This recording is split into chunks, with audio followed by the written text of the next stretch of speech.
अस्सलामुअलैकुम। आज हम रियाजी हिस्सा अव्वल जमात 9वीं के लिए पढ़ेंगे। पेशकश एजाज अहमद अंसारी। आज हम यहाँ पर रियाजी हिस्सा अव्वल जमात 9वीं के लिए सबक नंबर 1 सेट का मुताला करेंगे। आइए ज़रा गौर करें, आइए ज़रा याद करें। इस तरह के जुमले हम पढ़ चुके हैं, किताबों में आते हैं। ज़रा गौर कीजिए, आइए सीखिए। तो यहाँ मुशाहिदा करेंगे हम। इसमें चंद तस्वीर आपको दिखाई जा रही है।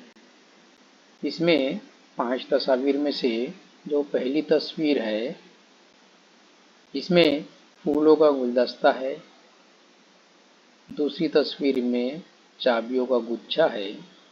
तीसरी तस्वीर में परिंदों का झुंड है और चौथी तस्वीर में ब्याजों का गट्ठा और आखिरी तस्वीर नंबर 5 में है आदात का गुरु। इन तमाम पे गौर करेंगे तो फूलों का ये जो बनता है, इस तरीके से एक मुख्तलिफ किस्म के फूलों को हम हाथ में बनाते हैं तो उसको एक नाम देते हैं, लफ्ज़ गुलदस्ता, एक ख़ास लफ्ज़ है। इसी तरह अगर चाबी का भी गुच्छा है तो यहाँ फूलों का गुच्छा है तो उसका गुलदस्ता नाम है। यहाँ चाबियों का गुच्छा है, या गुच्छे का लफ्ज़ वाज़े नाम है। परिंदों का झुंड है, बेशुमार परिंदे तो हम कहते हैं परिंदों का झुंड। इसी तरीके से यहाँ रखी हुई ब्याजों का एक गट्ठा है।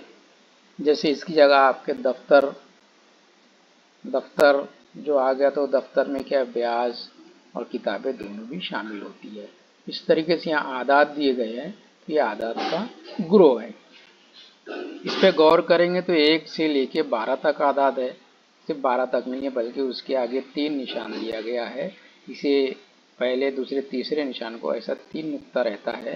पहला निशान होता है, पहले निशान को पढ़ते हैं जैसा, दूसरा के, आगे, इंग्लिश में as, so on, as, so on, यानी जैसा के आगे। इस तरीके से इसे पढ़ा जाता है, ठीक है ना। अब इसके आगे हम गौर करेंगे कि यहाँ 5 तस्वीर में हर तस्वीर में एक मखसूस लफ्ज़ है। गुलदस्ता, गुच्छा, झुंड, गट्ठा, आदात।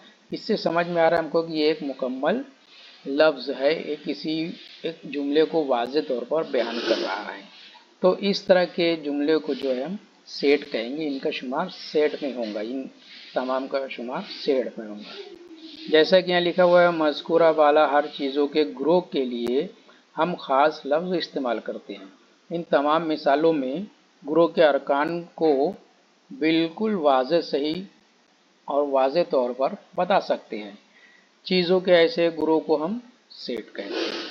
चलिए आगे मुशाहिदा करते हैं। अब यहाँ पर जैसे समझ लीजिए ये आपकी एक जमात है, आपकी जमात के बच्चे हैं, कुछ बच्चे हैं यहाँ पर। अब आपसे ये सवाल किया जाए इसमें से सबसे ज़्यादा होशियार बच्ची कौन सी है, तो किसी का जवाब होगा कि ये सामने वाली जो बच्ची बैठी है ये सबसे ज़्यादा होशियार है। कोई कहेंगे कि उसके बाजू की जो बच्ची बैठी है ये ज़्यादा होशियार है, और कोई कह सकता है कि ये बच्ची भी होशियार है। गर्ल्स के हर कोई अलग अलग बच्चे को होशियार बताएंगे, लेकिन इनके लिए हम मखसूस तौर पर ये बता सकते हैं कि कौन सी बच्ची सबसे ज़्यादा होशियार है। जाहिर है कि हर बच्चों का जवाब अलग अलग होगा।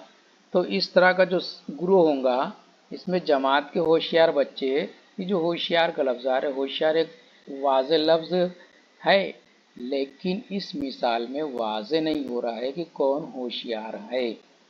इसी तरीके से दूसरी मिसाल देखिए, आपके गांव के खुश खुर्रम बच्चे, जो बहुत खुश है बच्चे, क्या सभी बच्चे खुश खुर्रम है क्या? नहीं हो सकते। कोई ज़्यादा खुश खुर्रम होगा, कोई कम, कोई उससे कम, कुछ मायूस होगा, कुछ उदास होंगे।